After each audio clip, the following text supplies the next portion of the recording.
Hey YouTube. Today I wanted to do not a book review exactly, but sort of a, I guess, combined book thoughts topic.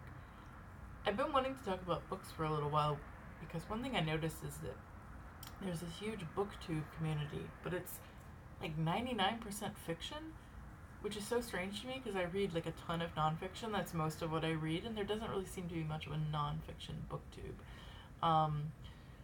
So I thought I would do some videos on this channel about what I read. I'm gonna try out some formats, like I might do a single book like reviews, but I thought it might be interesting to record something pulling together thoughts from a number of books I read that I think relate to one another.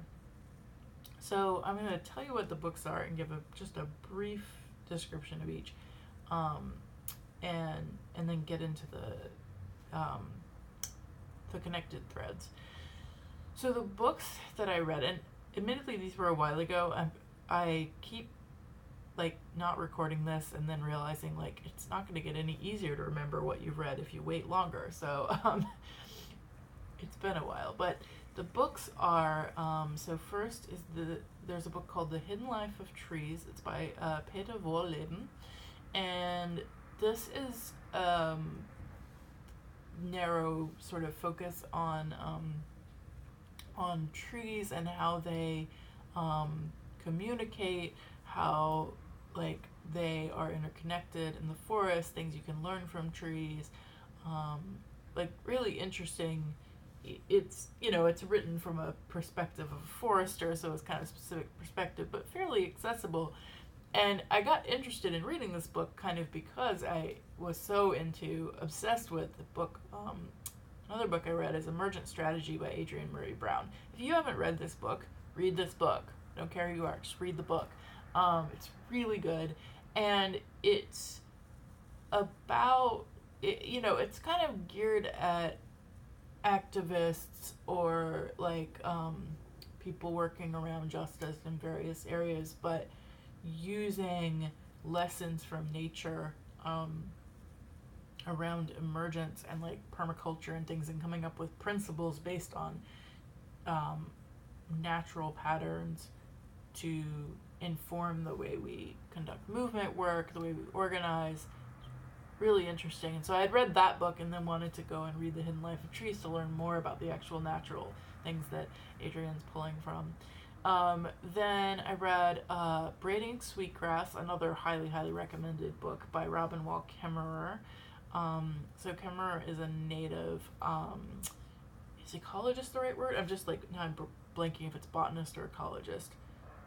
Oops. I think it's botanist, actually. I think she's botanist. But anyway, this book is like a really cool kind of melange. I've seen more of this lately, these kind of like mixtures of prose and like more academic writing or more journalistic writing and poetry, and like I love that kind of thing.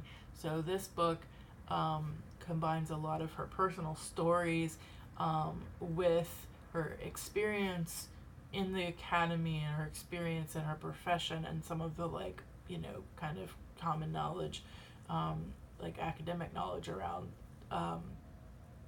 how around plants, and then her knowing as a native person, and so like having a very animistic worldview personally. I found this book really resonant. I found it really interesting the way she talks about land and what it means to be native to a land, and what it means to be living on a land, and relationship with the land as well as with the specific features of the land, such as plants. That book tied in really nicely as well with Emergent Strategy, and I keep recommending those two in a pair to people. Then there was a book called Disabled/Queer/Crip by Alison Kafer, and a book called Beasts of Burden by Sunara Taylor. And those two, so all of these books like are about interconnectedness in some way, but those two, and especially Beasts of Burden, really get into some of the conflicts or perceived conflicts between different factions, I guess. So the title of this video is, Can Environmentalism, Disability Justice, and Animal Liberation Coexist? And the reason that's even a question is because there are some of these conflicts between different communities. So things like environmentalists who like get all up in their feelings about access because they're like, oh, it harms nature to put in like, you know, wheelchair accessibility for trails, as if it didn't harm anything to put in trails that people can walk on. You know, things like the environmental costs of some vegan like leather options, things like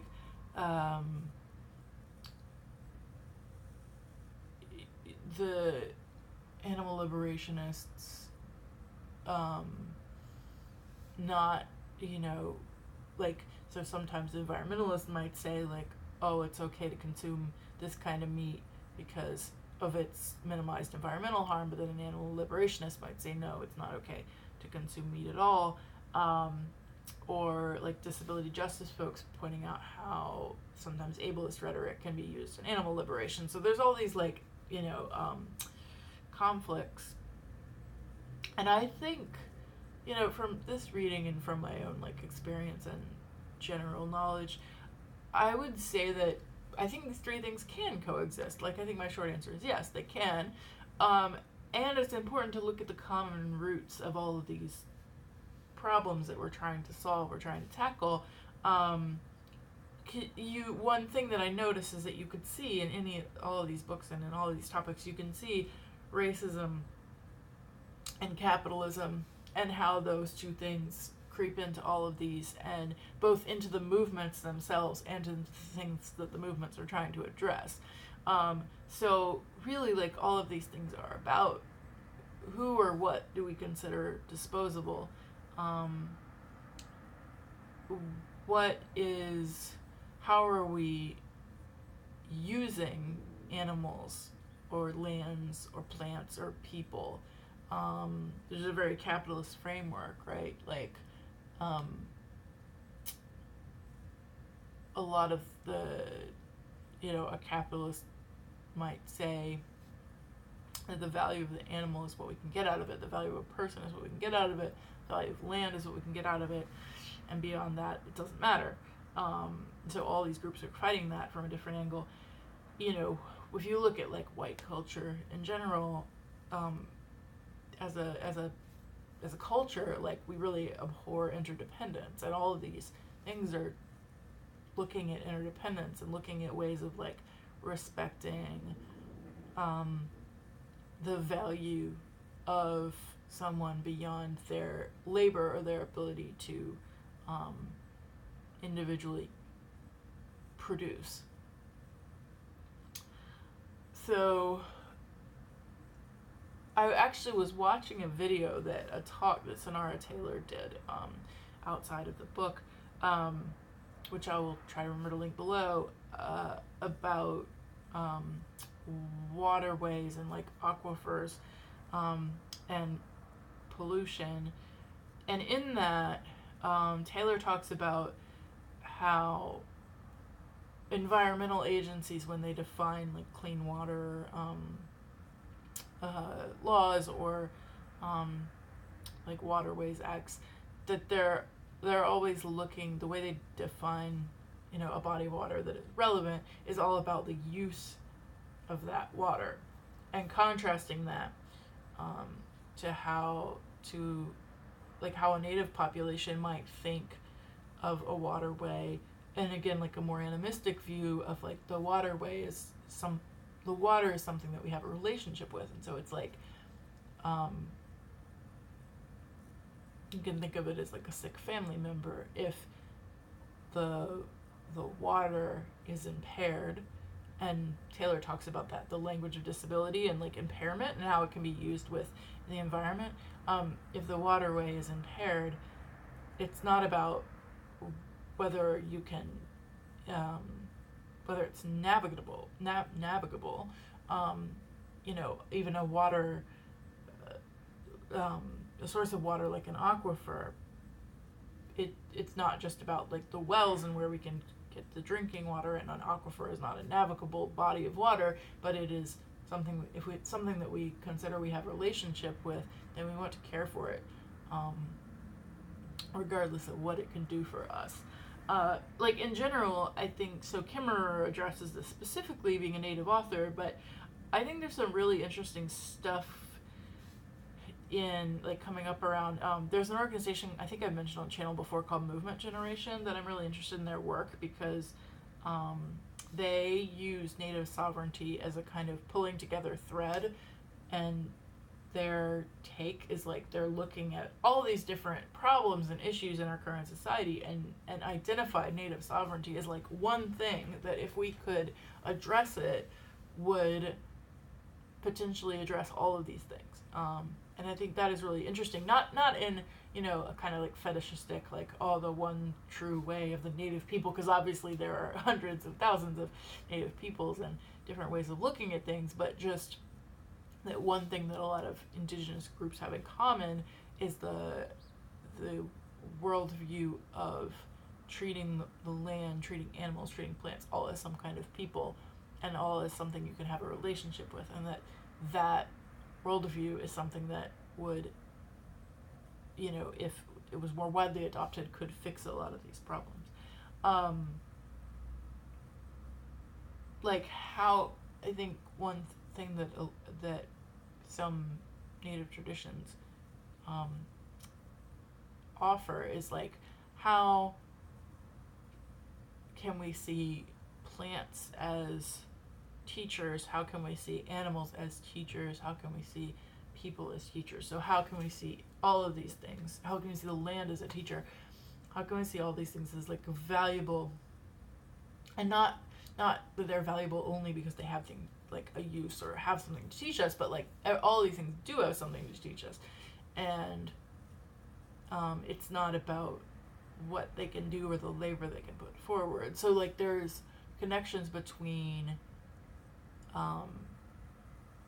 how we disable animals in the process of using them for meat, and that you could connect with how we treat disabled people as disposable,